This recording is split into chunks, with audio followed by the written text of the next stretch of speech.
Bonjour aux auditeurs de radiographie sur Radio Panique, bonjour aux lecteurs d'Info en ligne des Congolais de Belgique sur chekvitanews.net. Voici donc notre revue de la presse de la semaine du 22 au 28 avril 2018. Et la semaine du 22 au 28 a commencé avec la signature d'un accord sur le retour du corps de Etienne Tshisekedi à RD Congo. L'accord a été signé du côté du pouvoir par M. Henri Mova Sakani et M. André Kimbuta, gouverneur de la ville. Du côté de la famille biologique, c'était Monseigneur Gérard Molumba, jeune frère du défunt, et pour l'UDPS, le secrétaire général de l'UDPS, M. Jean-Marc Kabound. Le deuxième élément de notre revue de la presse de cette semaine, c'était le meeting de l'UDPS avec son tout nouveau président, M. Félix Tshisekedi. Et ce meeting a eu lieu le 24 avril 2018. Pourquoi le 24 avril? Eh bien parce que c'est la date anniversaire du retour au multipartisme en RD Congo. Ainsi, depuis sa résidence de Limete, Félix Tshisekedi a drainé une foule immense vers le lieu du meeting qui c'était à la place Sainte-Thérèse Andjili. Et dans le message de M. Félix Tshisekedi, on se souviendra qu'il a fait une mise au point par rapport au bruit qui circule selon lequel il serait le futur premier ministre de M. Kabila. Il a dit, je ne suis ni demandeur, ni quoi que ce soit par rapport à cela, donc le poste de premier ministre ne m'intéresse pas et mon cap c'est la présidentielle du 23 décembre 2018. On notera que la place Sainte-Thérèse était pleine à craquer, c'était une manifestation. Zéro coup de feu, zéro bombe lacrymogène, zéro mort, contrairement aux manifestations qui avaient eu lieu précédemment lors de l'appel des laïcs chrétiens. Hasard de calendrier, le même jour, à Luanda, s'est tenu un sommet.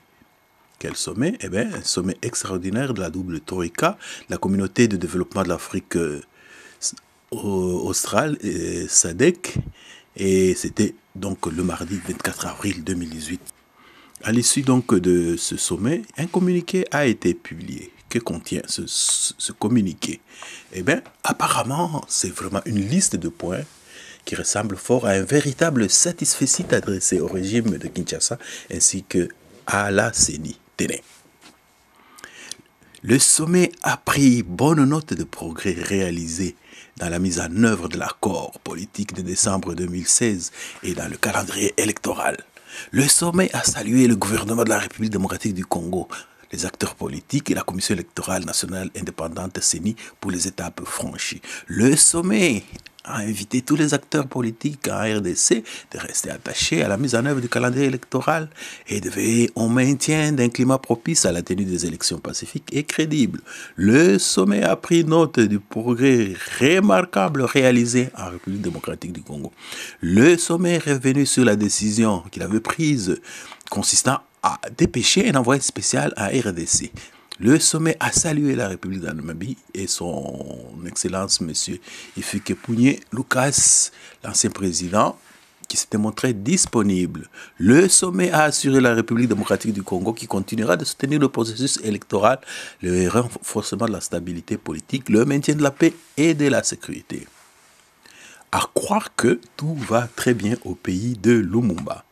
Notre quatrième élément de cette revue de la presse, c'était l'annonce sur la santé du patriarche Antoine Gizenga. Dans nos lignes sur chekvitanews.net, nous nous sommes posé la question suivante. Où se trouve le patriarche Antoine Gizenga? Quel est son état de santé? Depuis une semaine, il circule des rumeurs sur l'état de santé d'Antoine Gizenga, les unes plus folles que les autres. Qui ne dit pas la vérité? Qui croit?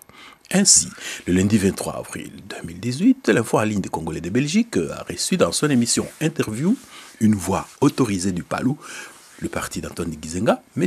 Alain Kisengo, représentant permanent du Palou au Benelux. Voici sa réponse. Le patriarche n'est pas dans un état aussi piteux que laisse entendre certaines news dans les réseaux sociaux. À bon entendeur, salut.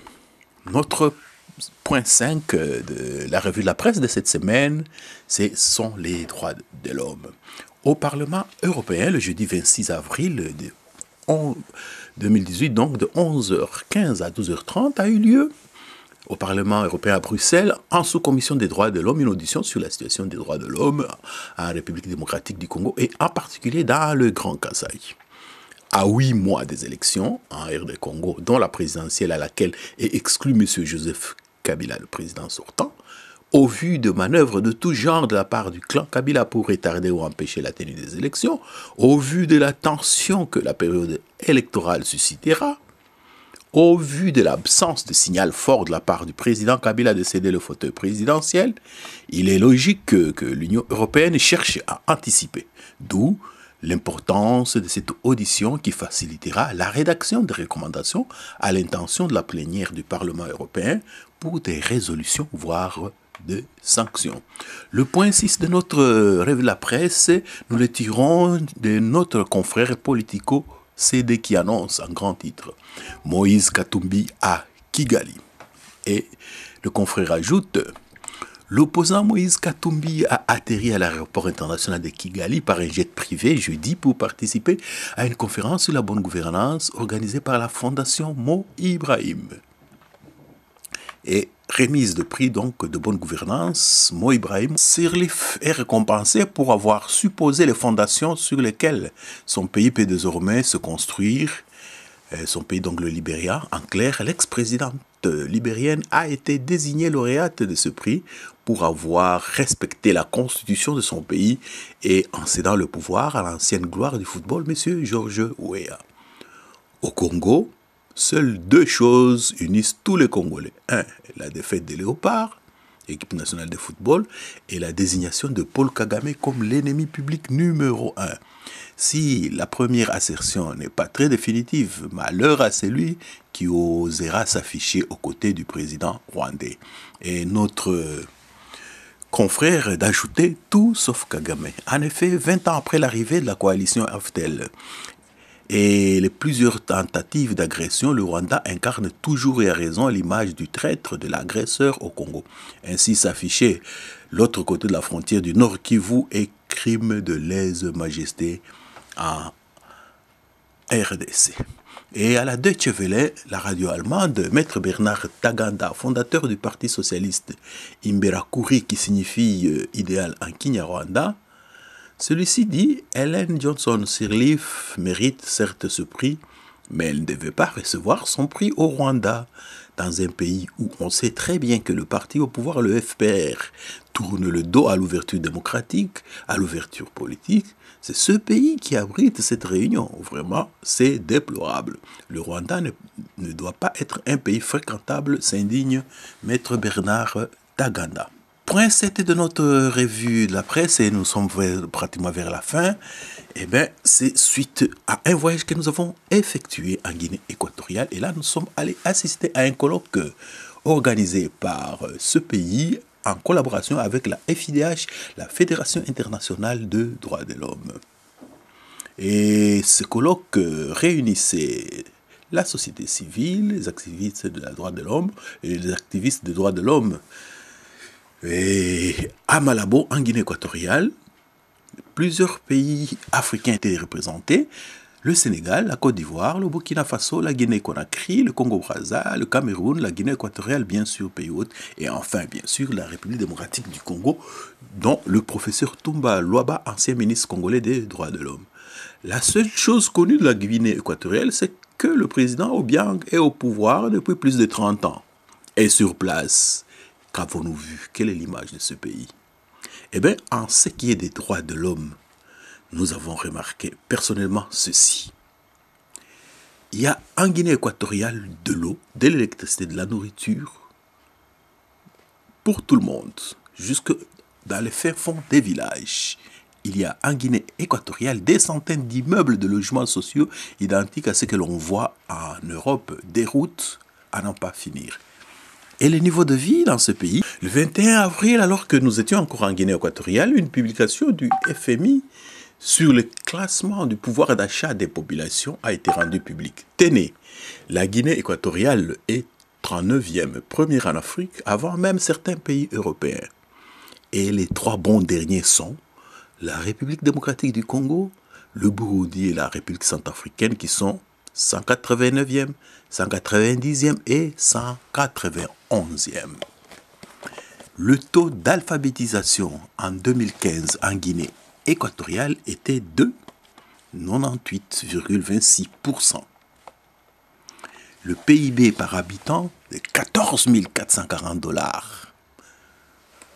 Conclusion pour notre revue de la presse. 1. Aujourd'hui, aucun animateur d'institution de la République démocratique du Congo n'est légitime. Nous sommes en présence d'un pouvoir de fait. 2. Joseph Kabila ne veut pas partir du pouvoir. Jusqu'à la fin, il continuera à multiplier des manœuvres pour que les élections n'aient pas lieu. 3. La CENI sera mise à contribution par Joseph Kabila. 4. Le pouvoir judiciaire mêmement. Et 5.